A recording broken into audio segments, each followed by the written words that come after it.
பிறப்பு என்பது புரிதலுக்காக எடுப்பது. ஒவ்வொரு உயிரும் இறைவனடி சேர வேண்டும்.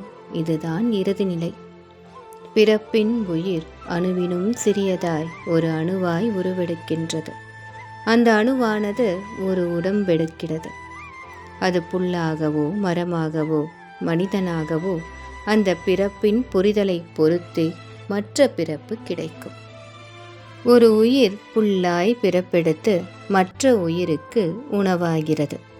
ஒரு உயிர் விதையாய் பிறப்பெடுத்து மண்ணில் விழுந்து செடியாகி மரமாகி மற்றவருக்கு பயனுள்ளதாய் வாழ்ந்து தன் வாழ்நாளை முடிக்கின்றது. அப்பிறப்பில் அந்த மரத்திற்கு எந்த எண்ணமும் இல்லை. எண்ணமில்லா நிலை கொண்டு வாழ்ந்து முடிந்த மரம் பறவையாய் பிறப்பெடுக்கின்றது. அதிலும் தன் குஞ்சுகளை காத்து வளர்க்கின்றது. இப்படி ஒவ்வொரு படியாக ஏறி இறுதியில் அனைவரையும் காக்கும் சிந்தனையுள்ள மனித பிறவி எடுக்கின்றது அந்த உயிர். மனித உயிர் மேன்மையானது. உறவுகளுடன் பிறக்கின்றது. அந்த உறவுக்குள்ளே ஒவ்வொருவரின் தன்மையை உணர்ந்து மனம் மேன்மை அடைகின்றது. ஒருவன் பெரிய குடும்பத்தில் பிறக்கின்றான். ஒழுக்கமில்லா பழக்கத்தால் நல்ல பெயரையும் இழக்கின்றான். அவனை நம்பி வந்தவளும் அவனை திருத்துவதற்கு முயலாமல் தன் வாழ்க்கை இப்படி ஆனதே, இனி தன் பிள்ளைகள்தான் அவர்களை நம்பி வாழ வேண்டும் என்று முடிவு செய்து தன் மகனிடம் பணம் தாண்டா முக்கியம், பணம்தான் வாழ்க்கை என்று சொல்லி வளர்க்கின்றான். தன் மகளிடம் தான் மிகவும் பாவம், தன்னை நீதான் பார்த்து கொள்ள வேண்டும் என்று அடித்தளத்தை போட்டு தன் சுயநலத்திற்காக இரு பிள்ளைகளையும் வளர்த்தெடுக்கின்றாள். உறவின் மதிப்பை இக்குடும்பத்தில் இருக்கும் எவரும் உணரவில்லை.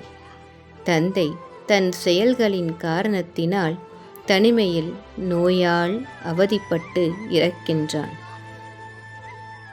தாய் கற்றுத்தந்தது போல் மகனும் பணம்தான் முக்கியம் என்று கருதி தாயையே சுமையாய் கருதி விலகிச் சென்றான். மகளோ துன்பமே வாழ்வு என்று தன் சிறு வயதிலேயே தாயிடம் கற்றதை எண்ணி எண்ணி தன் கணவருடன் பிள்ளைகளுடனும் இன்பமான வாழ்வை வாழாமல் வாழ்க்கை என்பதே துன்பம் என்று எண்ணி நிம்மதியில்லாத வாழ்வை மற்றவருக்கும் கொடுத்தார். இக்குடும்பத்தில் அனைவரும் தன்னுடைய நிலையை உணராமல் தன் சுயநலத்திற்காக மற்றவரிடம் தன் எண்ணத்தையும் சுமர்த்தி நிம்மதியை இழக்கின்றனர். இவர்கள் அனைவரும் பிறவி எடுத்து கொண்டே செல்வார்கள். ஒரு பெண் தன் தந்தையுடன் வளர்கின்றாள். தந்தையிடம் அனைத்தையும் கற்கின்றாள். வீரம், அன்பு, பண்பு, பக்தி, கல்வி என்று அவள் வாழ்வில் அனைத்தும் கிடைத்தது.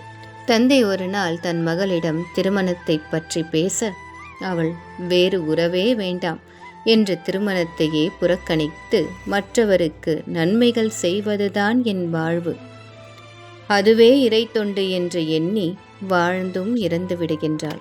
அப்பெண் அப்பிறவியில் உறவு வேண்டாம் என்று இருந்ததால் அடுத்தடுத்த பிறப்பில் உறவுகளில் பிறந்தாள். ஒரு பிறப்பில் கணவனை இழந்து கணவனின் துயரத்திலேயே மடிந்தாள். மற்றொரு பிறப்பில் பிள்ளையை பறிகொடுத்து அந்த உறவின் துக்கத்தில் இறுதி வரை வாழ்ந்து முடிந்தாள். மற்றொரு பிறப்பில் அண்ணனுக்கு தங்கையாய் பிறந்து நோயால் துன்பப்பட்டு இறந்தாள்.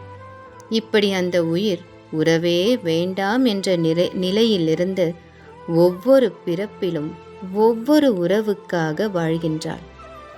உறவின் அருமையை உணர்ந்த பின்னே அவளுக்கு ஒரு வாய்ப்பு கிடைக்கின்றது.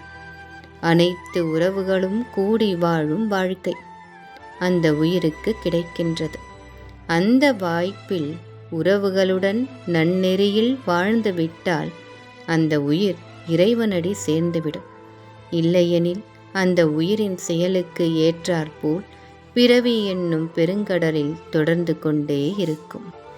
ஒரு உயிர் தன்னையும் தன்னை சுற்றி இருப்போரையும் காத்து உறவுகளுடன் கூடி வாழ்வதே பிறப்பின் உண்மை.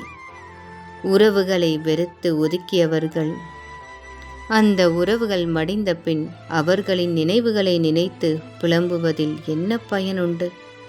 கணவன் மனைவி, தாய் தந்தை, பிள்ளைகள், பேரக்குழந்தைகள், தாத்தா பாட்டி, நட்பு, மற்ற உறவுகள், இதில் வாழும் வாழ்க்கைதான் ஓர் உயிரை நன்னெறியில் வளர்த்தெடுக்கும்.